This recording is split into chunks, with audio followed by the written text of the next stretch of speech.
Um, I don't have an agenda, so... Me neither. What are we doing here? What are we doing here? In Wallingford? This is Wallingford. Yeah. Yep. Sunny Wallingford Saturday in beautiful Seattle. And I'm here with Michael Suzerris in the Lumbertron podcast.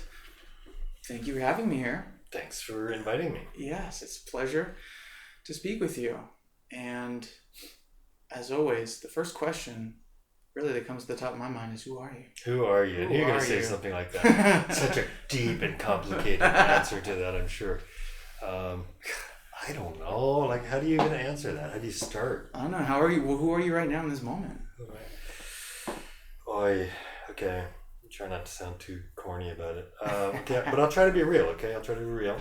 Because this is how I do think about things, which is I'm me. I do put a bit of time and thought into the notion that that we're all just kind of cruising through the universe in this little moment. Because like as much as we think, we spend so much energy on thinking about what's going to happen next, and quite a bit of energy on like, damn, if only, or anything about what happened or didn't happen. Could have been, yeah. But you're never going to actually revisit it and change it, right? So I find it very helpful to really honestly embrace the notion that here we are. Like, this is it. This is all there ever is right now, right? Yeah, so who am I? I'm me right now here in this moment. I can tell you all kinds of stories that are built around that, I guess, which is what we'll probably spend the next half hour doing, right? Or however long. But that's it. That's it. That's the starting point. Now we got to get down to details, right? So I'm me. Here in this moment, nice you are to you. Meet you. You? I'm Tyler. In this moment, a pleasure to meet you. So, if you are you in this moment, what are some of the things you've done to get here? Like, what are some pillars that make up you? Like, okay, you tell someone something you're passionate about. Like, what? All right. Well, so how do we usually start the stories? Like, well, I was born here, and then I did this, and I did that. I think that's kind of the usual story. So, how about if we work not necessarily even backward, but from this moment outward, sort of stream of consciousness from this moment. I really should have taken a toke before we started. Because then, man after my own heart. Hey, that's enough about you. Now let's talk about me.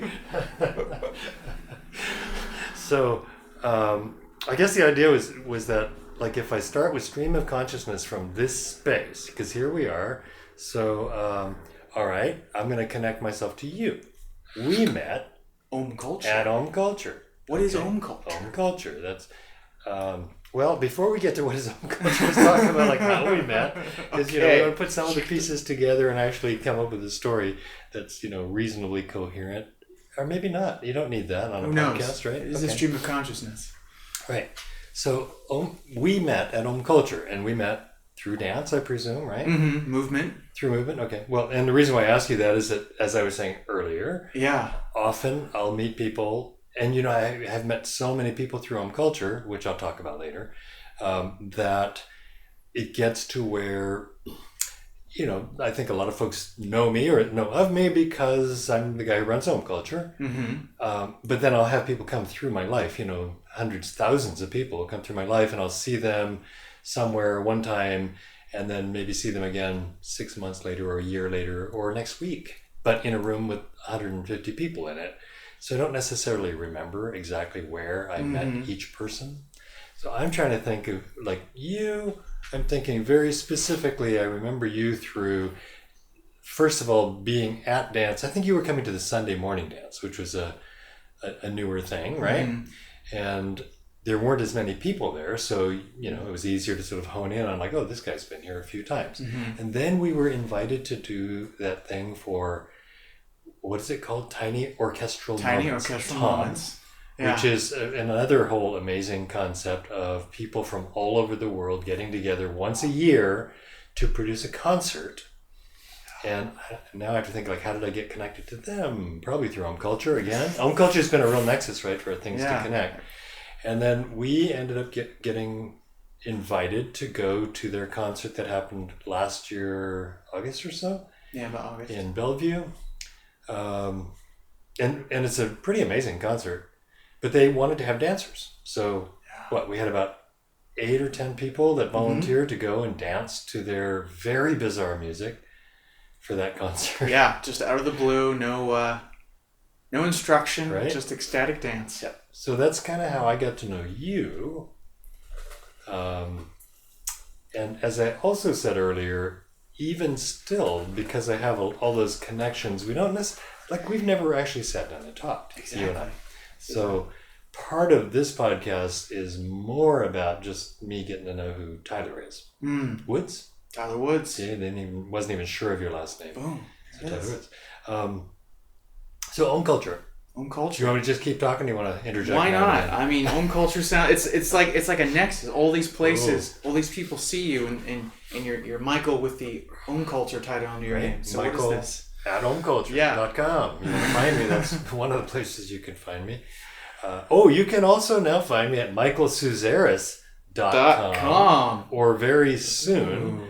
And there's a whole story behind that, which has to do with the coronavirus, but I'm sure no one has stories about that, right? No, that's just a passing fad. All right. So Om Culture, that Om Culture was supposed to be a giant yoga studio. Okay, so I got into the yoga world about 30 years ago. Kind of stumbled into it in 1989. Somebody invited me to a class. And so this is how time goes. I'm going to go back farther and farther into time. By 1989, I had already been, about 20 years into rehabilitating from a very, very serious accident. Okay, so when I was not quite 23, I dove off of a swinging bridge.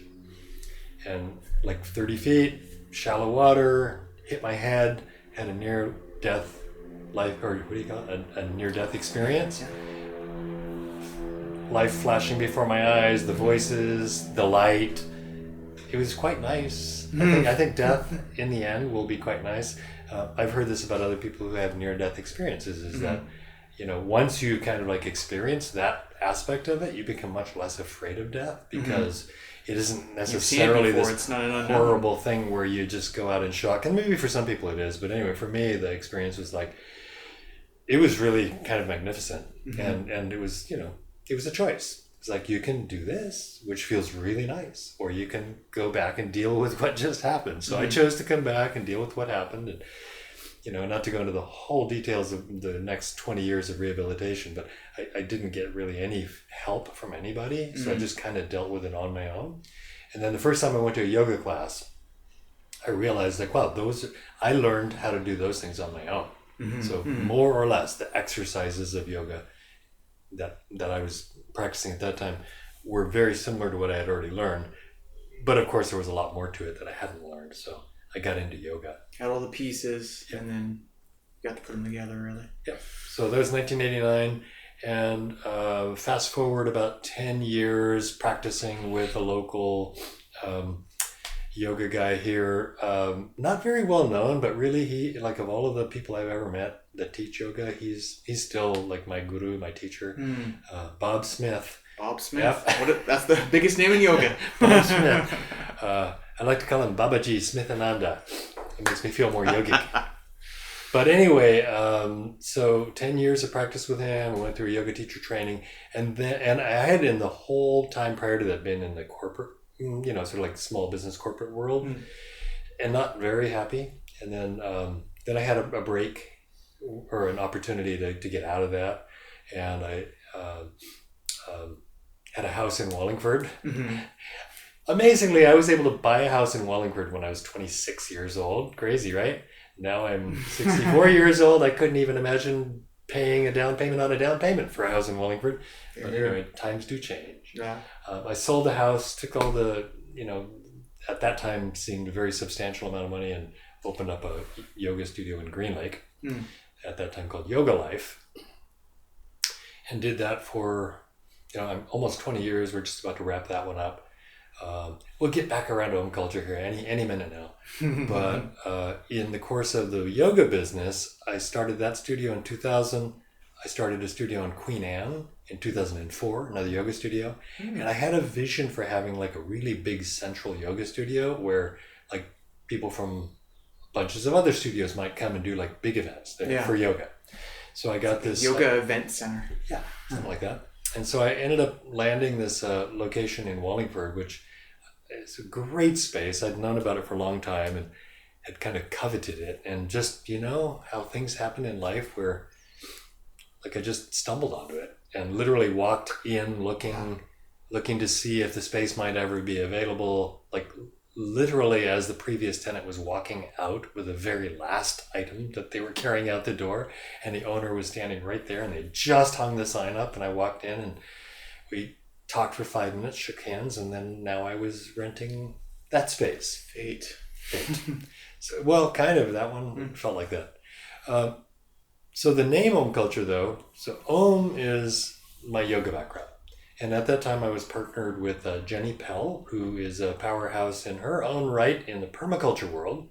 She now lives on Maui with my young son, who's 13, who I can't visit right now because of the coronavirus, but hopefully soon. And we decided to combine yoga and permaculture. So Om Culture. Om Culture. Thus the birth of Om Culture. Also, the reason why the back of Om Culture is planted out like a permaculture garden. Yeah. And by the way, for those 3 of you who are listening to this podcast, oh, sorry. Boom, boom, boom. All right, maybe 4 or 5 of you. You're winners. Whoever's listening, the back of Om Culture right now is just pumping with berries and fruits. Yes. So, time. if you are one of the summertime. folks who are listening to this podcast right now, you are welcome to go back and pick. Not for harvesting, but you can go back and graze anytime you want, or small harvests. We have gigantic thornless blackberries and aronia and the mulberry tree now. It used to be a little tiny thing, but now it's a whole tree. It's just pumping. Now. So there's tons of food back there. That's the culture part of Om Culture. Beautiful. So, and then, as fate would have it, none of the other yoga studios had any interest in doing big events in my space. I tried doing small yoga class, or let's just say I tried doing big yoga classes, which were very small in a 5,000 square foot space. And, you know, there's a funny thing. You have all that space and then you get like 5 people together in the middle of it. And it just feels like you're in a gigantic cavernous hall, which is kind of what it is. Yeah. So it didn't work as a yoga space at all. So I had to do some thinking about it. And I had a lot of time to think about it because I took the lease like 3 months before the 2008 economic meltdown. So as soon as I took the lease and started building, essentially all income from both of the other studios disappeared. So it's been like this long, hard, complicated process of trying to figure things out every day. Yeah. And eventually we did figure out that Om Culture is a great place for gathering folks, for big dances, for parties and events and children's programs, after school programs. We did a big toddler thing every morning. We've done so many amazing and fun and great things for the community. And we're just literally like it took 12 years to dig out of the hole from 2008.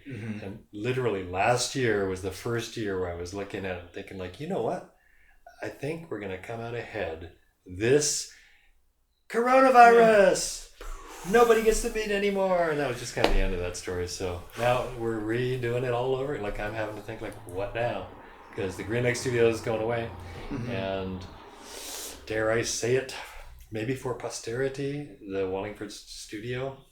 There's no guarantees on that because right now the story is 4 or 5 months later, we may be going back on lockdown, and guess what? We're back to 5 people in that giant space, and it doesn't work. We already know that. So there's that. So there's that, yeah. So I guess a lot of me is kind of tied up in that, you know, this 20-year project that I've been working on. Yeah. But you know, what is life? Life is a lesson, right? So apparently I'm going to learn something really important really soon. It's going to be really great. But it hasn't stopped you from getting people together virtually through the internet. Yeah, very true. People are still dancing. Yeah, I think. Yeah, if I look deeper into it, it's like, what is it really all about? I'll be really honest. I wouldn't say that I would have turned it down if I had been financially successful. If I'd been financially successful and gotten piles of money and lived a comfortable life, I don't think I would have turned it down. Mm-hmm. But there's a part of me that just sort of thrives on like being on the edge all the time and like figuring things out. And there's a part of me that if I had more money, I would just give it away. Like, or I'd just find more ways to do more things for people. To just expand and build a community around it. So that's, like, that's kind of what I've been up to all this time. And, like every opportunity I get, I build something where people can get together. Just another word on Om Culture, just as a concept, because I think that's really what it has been most successful at. The fact that you and I are sitting here, this would never have happened were it not for Om Culture. I wouldn't say never. I mean, it's possible we could have randomly met somewhere and made enough of a connection to want to sit down and talk with each other. But it's like a magnet. But it is. It's like a magnet, and it's a very specific magnet. So imagine a magnet that doesn't just attract all metals, but just only attracts gold and silver, or occasionally coal. I don't know. Because, like it is. It's like this cauldron where, because it was developed with a very particular intention, which, it goes back to yoga. I guess the intention being it is about self-discovery. It's about self-improvement from the standpoint of like yoga and dance and community are all great ways to not just improve yourself, but like to have a good life. Yeah. And over the course of the years, I one time would love to do like a reunion of all of the people who met and got together and stayed together. And, have a big gathering at Om Culture. Yeah. Well, we're going to have to wait till the virus is over because it'd be a fairly good group. And then if you counted all the people who got together and then split up and then found somebody else at Om Culture and maybe did that 2 or 3 or 4 times, we could have like 1,000 people show up. Mm-hmm. Basically meaning that it's like a giant family. It has been such a hub for connection, relationship, development, personal development. I think about all the people that not just come to dance. This is what really separates this business from most businesses is like, we don't just, advertise and then just have random groups of people come through and drink and party and leave and come back next week or maybe not. Just get a different group. It's like very intentional, cultivated. And the people who stay are the ones who like want that very particular container. Yeah. And I think as a result of that, there has been a huge amount of growth and development among the folks who attend. And then it has kind of like spun off into bunches of other things. I can think of, like quite a few other businesses and small groups and other activities that have happened as a result of people meeting at Om Culture. Or here's another thing is like, in the course of life, sometimes tragic things happen or, big financial issues happen. And we have run fundraisers from day one at Om Culture. We have run lots and lots and lots of fundraisers, and it's kind of an interesting experiment in like what would community be like if we all actually took care of each other. And even if we're not rich, if one member falls and everybody swoops in a little bit to help them, they get picked back up and they get to stay in, and they don't just get cast off or left behind, And so there's that. It's just a lot of good has come out of that. And I think, if there's a lesson in all of that, it's just like, you know what? I'm still here, still got a roof over my head. I eat well. I'm happy. And I feel really good about what I do or what I have been doing. So that's my lesson is like, if I had $3 million in the bank and had created more widgets than anybody else, would I be happier? I seriously doubt it. And fulfillment versus just, I don't know, checking all the boxes. Yeah. Yeah. Okay, so all you people listening out there, this is the teaching moment here. This is the teaching moment right here. Be happy, do what you love, be passionate. Yeah. You might be poor, but it's okay. You can be happy still. If you have a why, then the how is you get there anyhow, as long as there's a why. The how is not necessarily that simple always. It's not. And yet, And yeah, when you are continually faced with like, well, okay, smart fellow, how are you going to do that? When you're continually faced with that, guess what? You figure it out, and I guess it's like figure it out or what? The alternative is like, I don't want to say die. It sounds a little dramatic, but like, what? Figure it out or give up or quit, right? But if I don't, I've never given up. I've had plenty of times when I said I was going to give up. Even recently. Just not quitting. But in the end, it's like, that's not what life is. Like when you really give up, I think that's when you start to die. Mm-hmm. And right now, like I just feel like I'm on fire. Like interestingly, the lockdown and the fact that we closed our business on March 15th. Mm-hmm. And that's it. We haven't been able to get anyone together. We've done some very small things at the bigger space.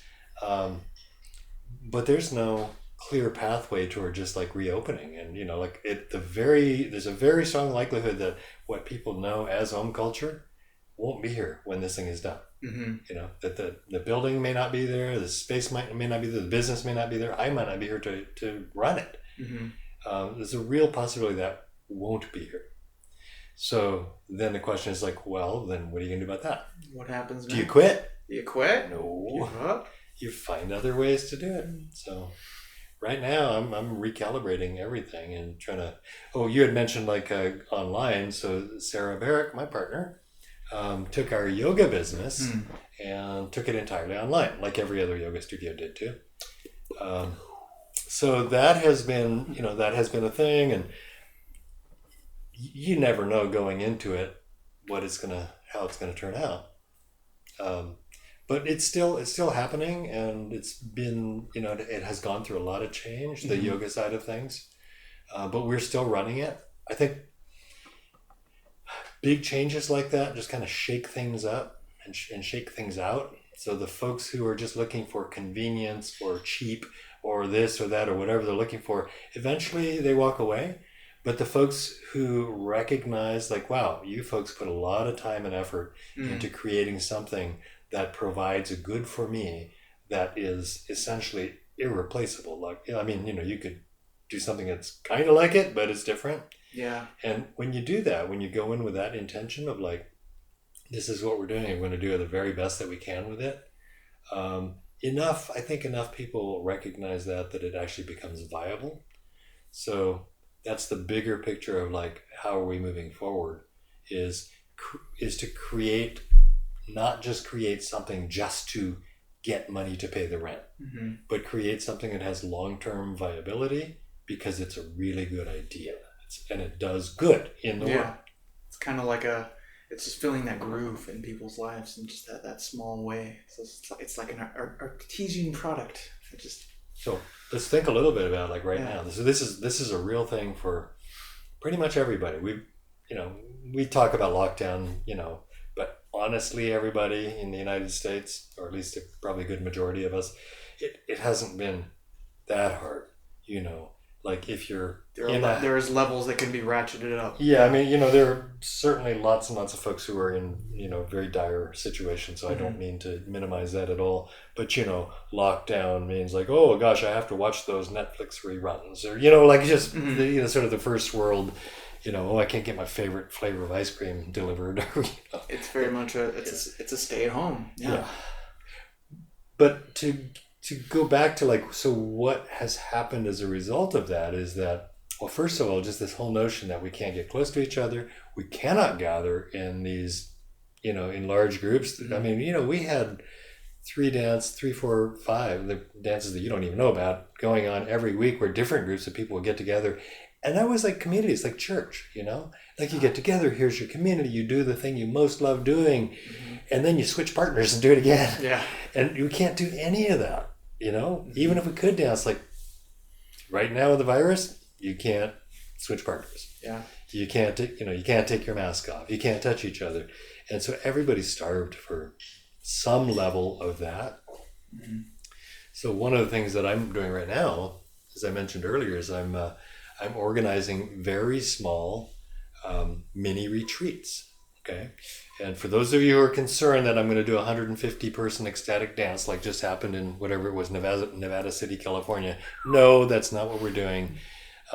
What I'm thinking more is just, I know that in my household, we have typically, 3 to 4 people here, and we've been not fully isolated, but we're careful about who we see, and we're regular. I'm getting to know people much better because the people I see are like my regulars. Yeah. Like my son comes see them here. on a basis. Yeah, and there's a point at which you realize, like, all right, we're fully connected to that other pod. They haven't gotten sick. We haven't gotten sick. There hasn't been a single case in those 2 pods. Maybe there's one other pod there, and by the time you have 3 pods, you've got 6 to 15 people, and the actual likelihood of those folks introducing the virus to each other are quite small. And I'm not taking away the possibility that it's a virus, so it is moving through the society in some fashion, and it is possible that somebody in one of those pods is randomly going to touch something or be sneezed on by some whatever, and it's possible that the virus can make its way into a group through a vector like that, but the probabilities are far, far smaller if you have like pods that have successfully come through this far. So the thing that I'm working on right now is to give those pods opportunities to interact in what I would still consider very safe ways. So going to a place where you have maybe a maximum of 8 to 12 people. Everybody has to come in with a clean record, not just like, oh, I just tested and I don't have corona, but like, no, I've been for the last 4 months in this clean pod and nobody's got the virus. But then to be able to do it in a way where we can all go to someplace, enjoy the activities that we love, whether it's doing yoga or sauna or even dance. My partner and I dance together all the time. It's safe, but we can still do it. It's a lot more fun to do that with a few other groups of partnered groups. Yeah, to get back what's missing. Yeah. So right now I'm working on this project to just do these little mini retreats. First of all, to get people together so that they can do this thing of like actually spending time together for 2 or 3 days or maybe a week at a time, and get to know each other doing the activities they love.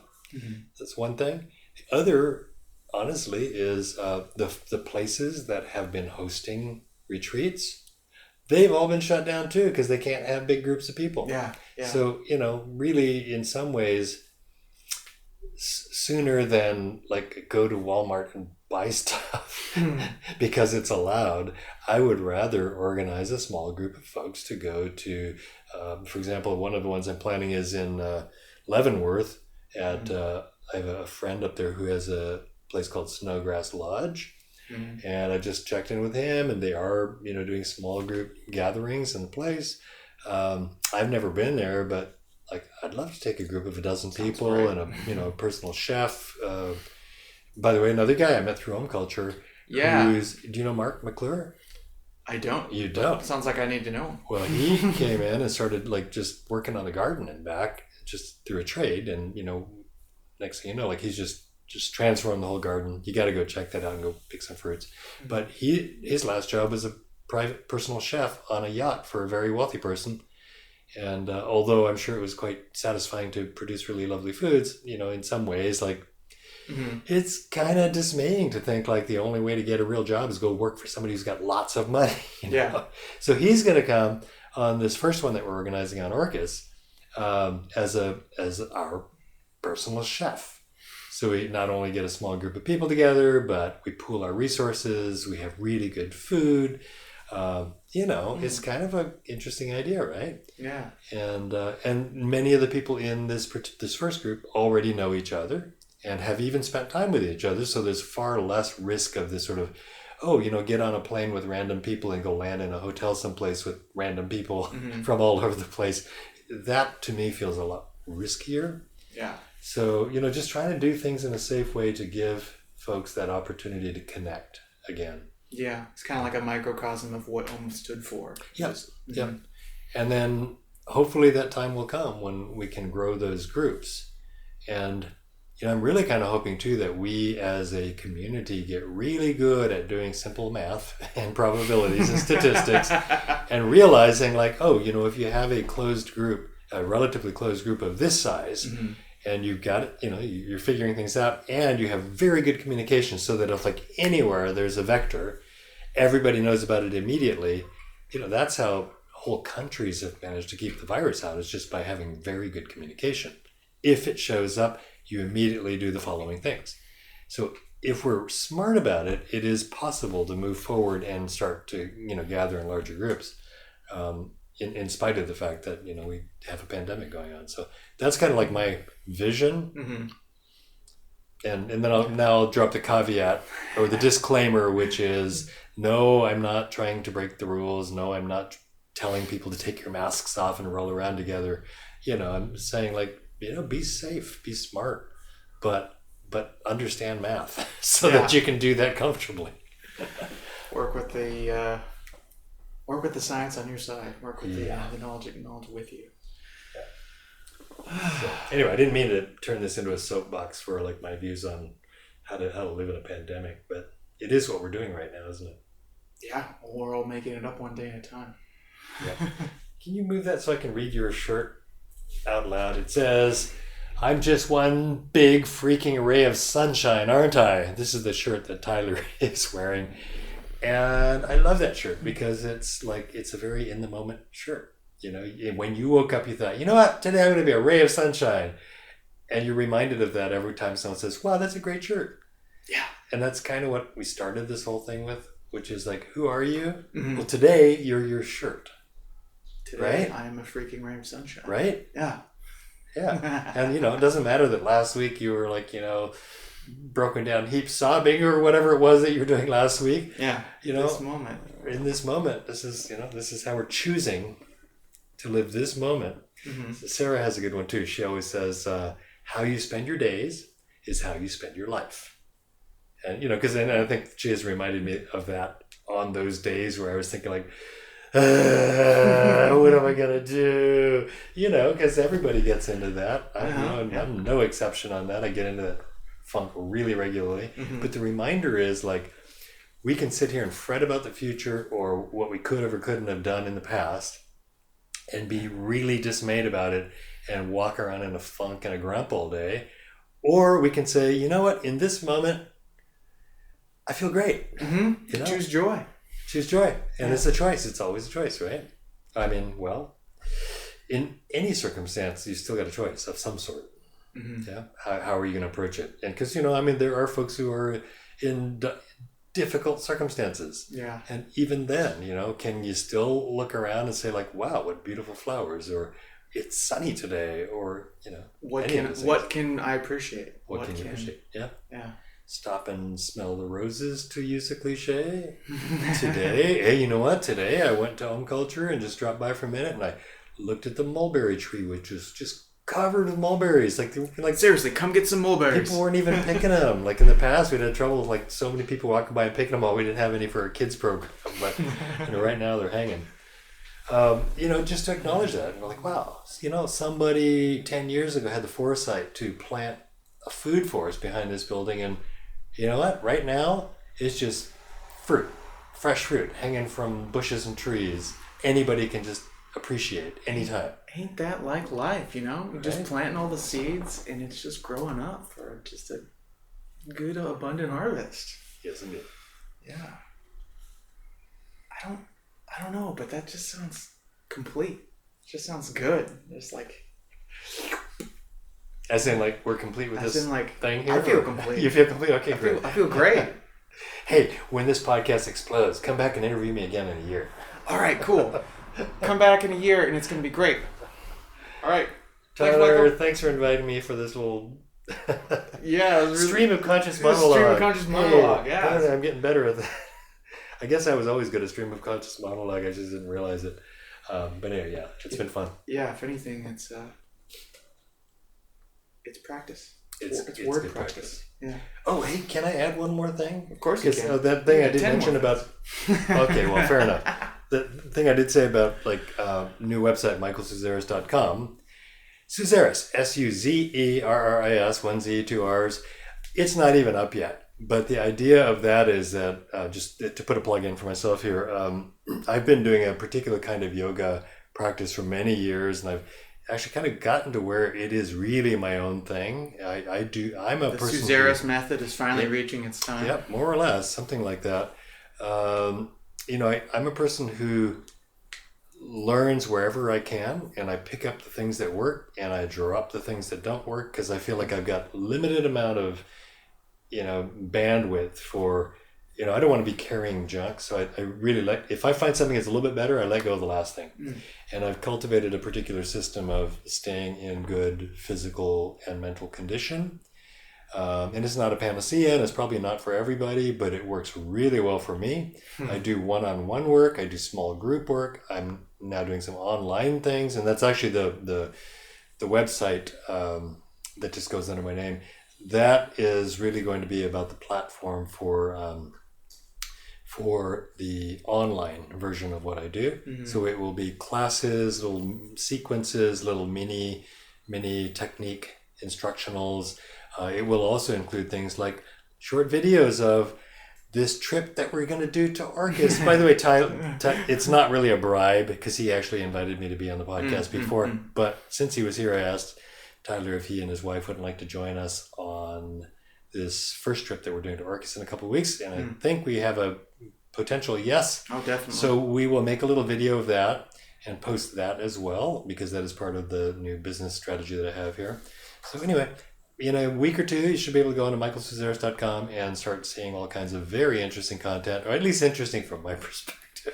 There will be content. Whether it be interesting, that's really in the eye of the beholder. There's only one way to find out, is go to michaelsuzerris.com, omculture.com, everything Michael, everything Om Culture. Boom, boom, boom. All right. Or lumber, what was it? Or Lumbertron.com. Lumbertron. Where you found this podcast. Lumbertron.com. Your favorite website. This has nothing to do with lumber or Tron. No, not really. But that's where you'll find this podcast. That's where you find this podcast. Okay. All right, Michael, thank you. You betcha. As of now, Om Culture's closed. The pandemic has made a lot of things uncertain. But what I know with certainty is that community and connection enriches my life. Thank you to Michael for bringing more of that into the world. If you enjoyed our interview or have anything you'd like to share, please reach out to lumbertronic@gmail.com.